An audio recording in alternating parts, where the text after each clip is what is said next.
Hallo, mein Name ist Robert Schachner.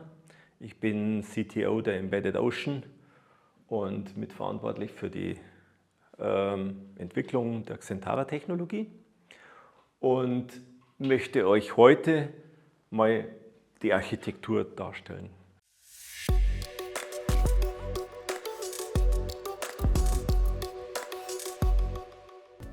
Wir haben in verschiedenen anderen Szenen schon beschrieben, was da alles drin ist in dem Xentara und wie das Timing ist und und ich möchte heute über die Zusammenhänge, wie ist denn diese Struktur dieses Xentara.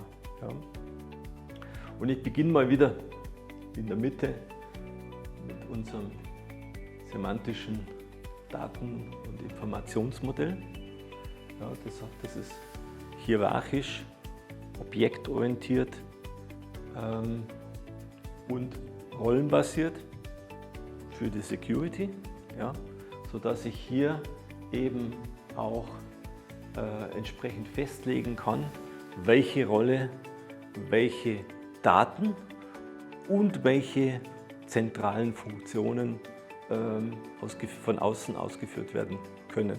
Ist also ein Teil des Security-Systems, ja, von Xentara. So, und was hier auch noch mit drin steckt, aber das ist ein ganz eigenes Thema, ist eben dann auch das Timing Model. Und wie der Name schon sagt, Model. Das heißt, hier bin ich in der Lage, die Zeit zu modellieren.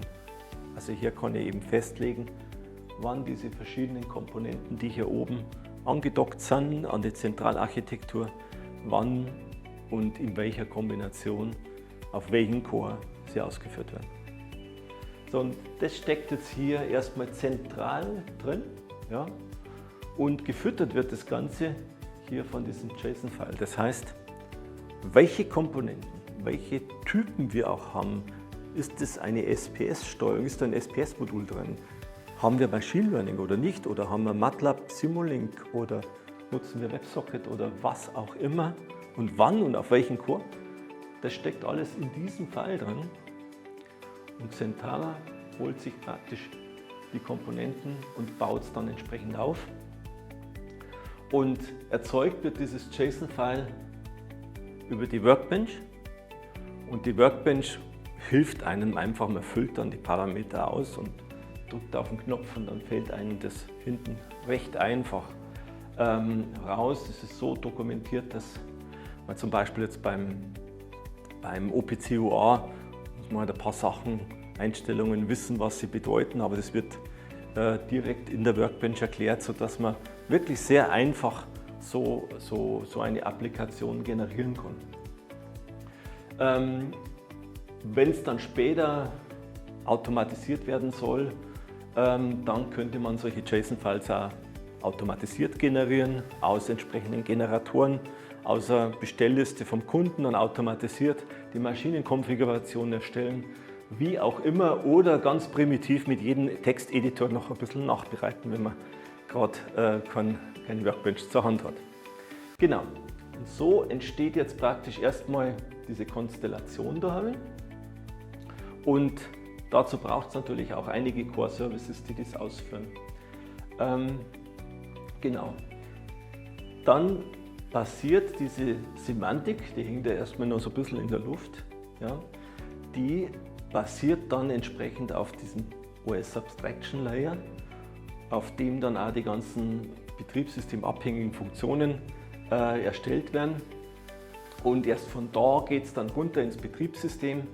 Und hier unterstützen wir eben ein klassisches Linux oder eben ein Linux mit einem BREMT-RT-Patch, was ja jetzt praktisch sich auflöst, weil der BREMT-RT-Patch in der klassischen Linux-Version aufgeht, aber hier bei uns noch getrennt und alternativ unter Windows 11, wobei wir unter Windows 11 keinerlei Echtzeitfunktionalitäten gewährleisten. Es ist dort immer noch schnell, man kann immer noch einen Feldbus wie einen ISACAT-Bus laufen lassen, aber es ist kein Echtzeitsystem mehr. Ja. Und das ist hier einfach über diese Schicht abstrahiert Und damit wären wir sogar in der Lage, die Software eben auch noch auf andere Plattformen zu portieren, wenn sich das mal sinnvoll ergeben würde. So, wenn wir jetzt hier nach oben gehen, dann würde ich jetzt erstmal mit den Core Services beginnen, weil die sind fest mit dem unterlagerten semantischen Modell verbunden. Und das Debug-Interface, das ist ein sehr einfacher Debugger, der aber mit jeder Shell möglich ist, dass ich in das System reingehen kann. Ich brauche also nicht irgendwie eine Webumgebung oder das heißt, der lässt sich immer direkt ausführen und in Skripte einbinden und ist also da sehr robust, um eben herauszufinden, wie diese Konstellation zur Laufzeit funktioniert. Es gibt dann noch einen Inspektor als höher gehendes Tool, das in der Webumgebung läuft, aber das ist jetzt hier praktisch der rudimentäre Zugang von außen. So, was wichtig ist an der Stelle, ist der WebSocket. Wenn wir heutzutage über IT-OT-Systeme sprechen, dann ist der WebSocket eines der wichtigsten Interfaces, die wir bereitstellen wollen, weil da hängt eine ganze Generation an neuen Technologien. Also alles, was heutzutage unter JavaScript oder generell über Überbegriff Java, das kann jetzt auch ein React sein oder ja, da gibt es eine Menge Technologien, die kann man hier hervorragend über den WebSocket andocken. Und der WebSocket hat nach oben dann eine standardisierte Schnittstelle wieder, die ist natürlich verschlüsselt. Man kann Authentifizierung machen, sogar mit OAuth 2.0 oder mit Passwörtern. Und wir bieten auch oben drüber noch ein WebAssembly-Modul, der dann auch diese ganze Kommunikation, Verschlüsselung, Authentifizierung für die Anwendungstasks bereits fertig bereitstellt, sodass wir über den WebSocket innerhalb einer Stunde eine komplett fertige, eine funktionsfähige Applikation bereitstellen können, die von hier aus über eine Webseite direkt mit Skills und Microservices kommunizieren kann. Genau, und dort drüber sehen wir halt HMIs, sehen wir auch Interpretersprachen wie Python und grafische Oberflächen. Auch für die nächste Generation Large Language Modellen dieser MCP-Standard. Und das sind jetzt alles Interfaces, die hier rausgehen. Und dann haben wir eben verschiedene Skill-Interfaces, die nach unten gleich sind, aber nach oben entsprechend sich einem Standard ausrichten. Das Native Interface, was praktisch noch am nächsten diesem Basis-Interface nahe kommt, ist dann das Skill-Interface. Und die Skill-Interfaces, da sind in der Regel die I/O-Funktionen, die Feldbusse oder auch Interfaces zu Datenbanken oder ein MQTT-Client oder irgendwie andere IoT-Interfaces oder Verbindung zu einer SPS. Also das steckt jetzt hier in diesem Skill-Bereich drin. Etwas einfacher wird es dann mit den Microservices, weil Microservices in der Regel nicht nach draußen kommunizieren und damit viel einfacher gestaltet werden können.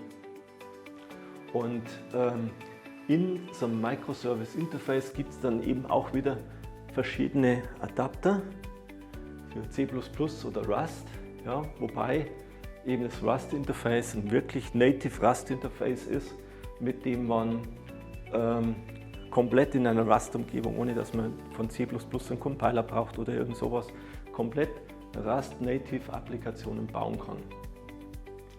So, das gleiche auch PLC-Funktionalitäten wie jetzt das Fordiaq. Ja.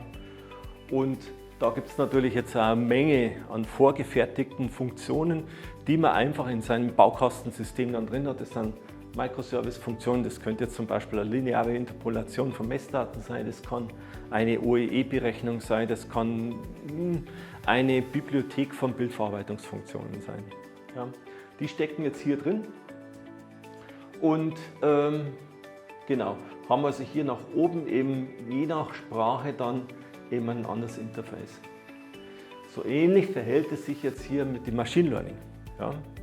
Hier haben wir eben dieses ONNX, diesen ONNX-Standard auf diese Skill-Plattform draufgesetzt. Und ONNX prägt sich jetzt langsam als das gemeinsame Vielfache aller Machine Learning Technologien heraus. Das heißt, ich muss nicht mehr ein Interface bauen für PyTorch und ein Interface für TensorFlow, sondern ich kann im TensorFlow einen Export machen in ONNX, genauso wie von PyTorch und von wahrscheinlich allen anderen Machine Learning Technologien in ein und dasselbe Interface. Und das Schöne an der Sache ist, dass es dann auch Sinn macht, einen GPU-Support anzubieten. Ja, weil biete ich einen GPU-Support für ONNX, dann habe ich es automatisch auch für alle anderen Machine Learning-Modelle. Und da sind wir mittlerweile schon sehr weit fortgeschritten. Das heißt, wir können in der Workbench mittlerweile die GPU-Bibliotheken, die ONNX bereitstellt, so konfigurieren, dass wir unsere Machine Learning-Modelle über dieses Interface direkt in der GPU kontaktieren und die Daten dann zum Austausch bringen in unser Xentara-Modell. Da muss der Anwender eigentlich so gut wie nichts wissen oder tun oder machen. Genau. Ein weiteres Interface, was uns sehr wichtig ist, das ist das Functional Mockup Interface. Das ist auch ein Standard. Der hat sich vorwiegend ist ein ITEA-Forschungsprogramm entstanden und hat sich im Automotive-Bereich eigentlich sehr stark etabliert. Es gibt mittlerweile etwa 120 bis 140 Werkzeuge, die in der Lage sind, Anwendungstasks zu generieren, die nach dem Standard Functional Mockup Unit dann generiert werden. So, das heißt, wir sind in der Lage, über dieses Interface eben diesen Export aus diesen Werkzeugen hier wieder zusammenzufahren, hier zum Beispiel professionelle Simulationstechnologien zu verwenden. MATLAB Simulink ist ein Vertreter, Modelica wäre ein zweiter, aber eben es gibt noch viele andere und wir sind auch in der Lage, mehrere Modelle miteinander zu handeln und die automatisiert auch in dieses semantische Modell einzufügen, wo sich dann auch die Verbindungen zum Xentara und zwischen den Modellen dann automatisch gebaut werden. Sodass man hier auch in diesem Umfeld sehr effizient umgehen kann. Wir verwenden das teils zur Anwendungsprogrammierung, teils aber auch für das große Thema Simulation, ja, digitale Zwillinge. Und da ist es einfach für uns der Standard schlechthin, weil wir da extrem schnelle Funktionalität haben, einheitlich und ja, schön zu handeln, ohne nennenswerten Overhead.